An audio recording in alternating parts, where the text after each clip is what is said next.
Welcome to Kenton's videos. Enjoy the video. In this video, I will explain how to make Qahwa coffee.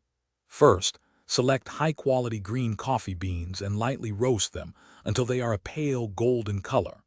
This gentle roast brings out their unique flavor. Next, prepare your spices. Typically, this includes crushing cardamom pods. Some prefer adding a pinch of saffron or cloves for an extra aromatic touch.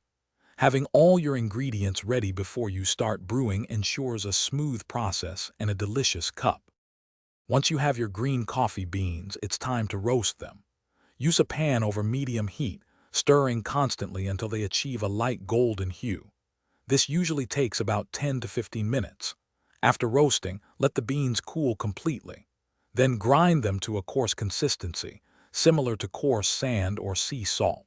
Separately, crush your cardamom pods and any other spices you plan to use, like a few strands of saffron, to release their full aroma. Now for the brewing. Combine your coarsely ground coffee with cold water in a dalla or a small saucepan.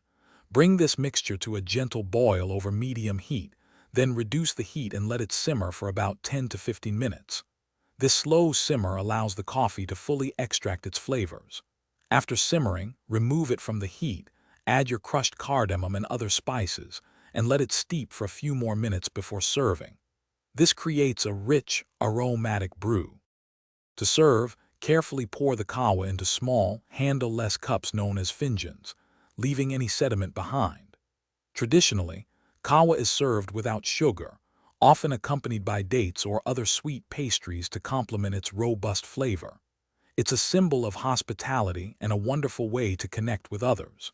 Remember to check the description below for a fantastic book that can truly change how you think about money, as well as other exclusive deals we've found for you. Enjoy your authentic Qahwa experience. Thanks for watching. Consider subscribing if we helped you.